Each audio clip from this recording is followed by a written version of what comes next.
Bow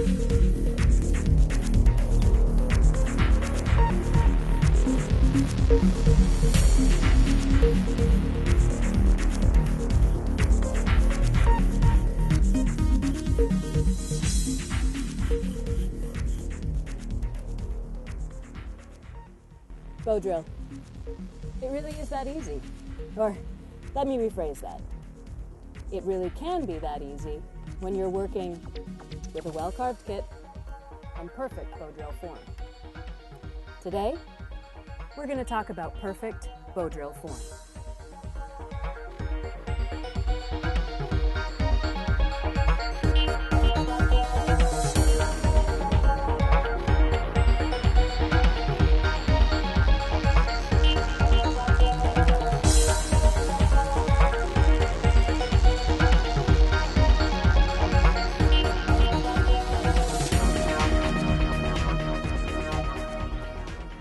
There are hundreds, maybe even thousands of videos out there showing how to make fire using a bow drill.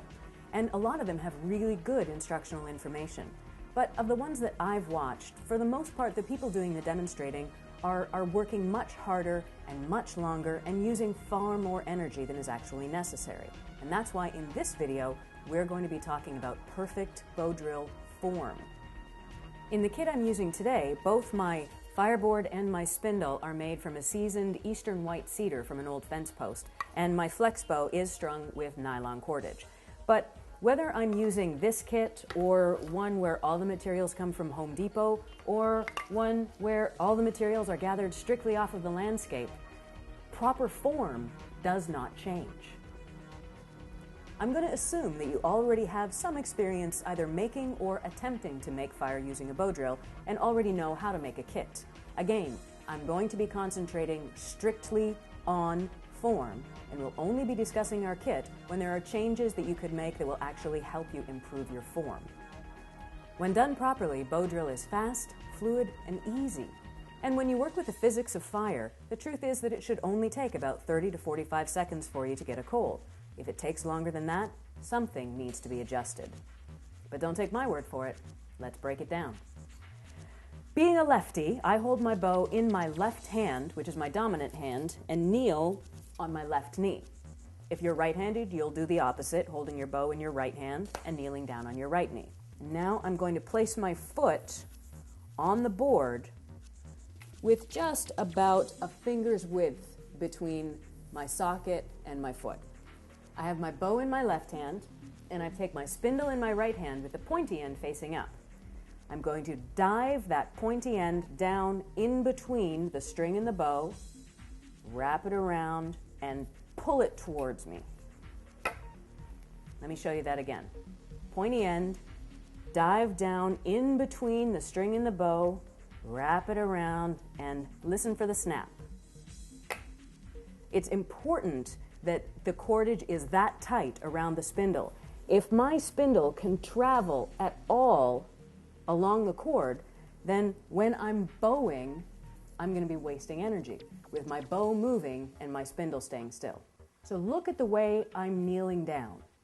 I have my foot on top of my fireboard, not just my toes and not my heel, but really right around the arch of my foot. And there's a reason for this that I'm going to talk about in just a minute. You can see here that the rest of my legs, as I'm kneeling, are in a square position. This is important. It needs to be a square.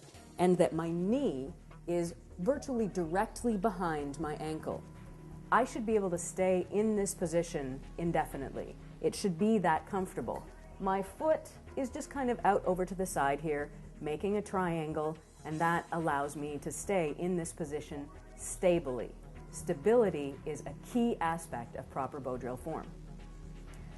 So I have my spindle stuck in my string. Now I'm going to place it into the socket and grab my handhold. The hole in the handhold needs to be well lubricated, otherwise you're getting friction up here, which you don't want. This one happens to be made out of wood, but I mean, we have handles made out of antler, out of stone, out of even a glass candle holder from the dollar store. It doesn't matter.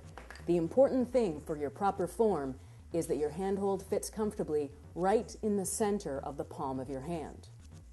Take your handhold, place it on top of your spindle. Now I'm going to make some tiny adjustments. At this point, my wrist and my shin are not touching. That's bad. That means that when my spindle is straight up and down, if I stayed in this position, I would be forcing all of the tiny little muscles in my wrist to keep everything stable in a 360-degree way, and it's just not possible.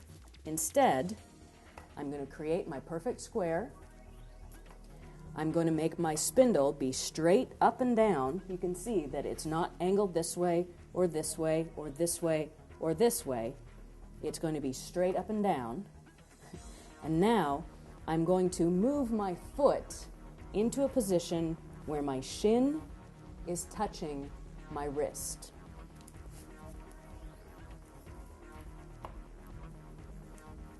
There. You can see that my wrist is hucked right in against my shin. There is no real movement here unless I move my leg, which I'm not going to do.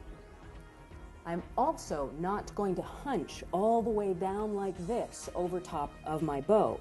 It makes it easier, sure, for me to see what's going on, but I know what's going on. I don't have to see it.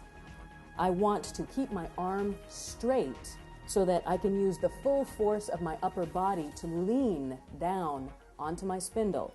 If I'm down like this, once again, I'm forcing all these tiny little muscles in my wrist to try and achieve all that downward pressure. Completely unnecessary when you just straighten up and lean.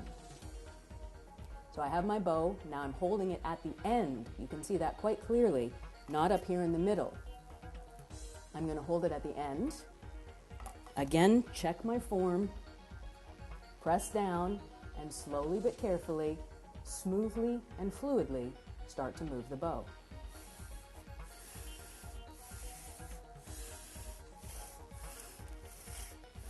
I'm starting to see a little bit of smoke coming out, and that indicates that my kit is warm and I'm starting to generate dust.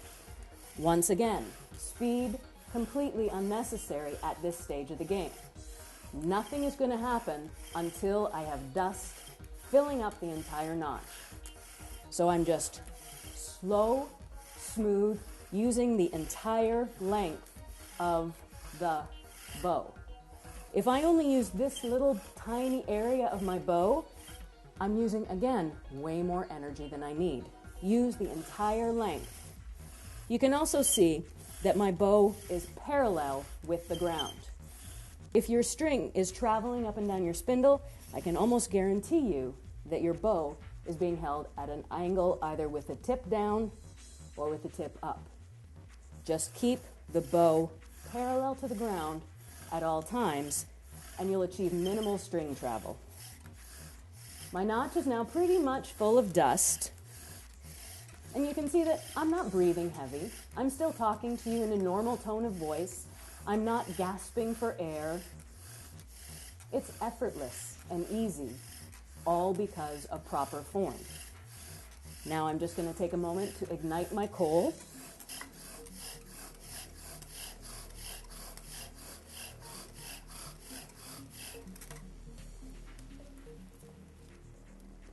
I'm just going to pump a little bit of hot air back down through there.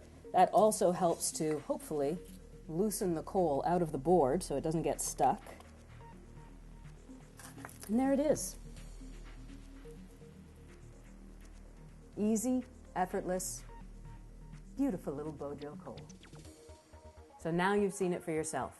Bow drill really is that easy. Just practice your form, make everything perfect, and it'll be easy and effortless for you too. Until next time, I'm Julie from Practical Primitive. Have fun and be well.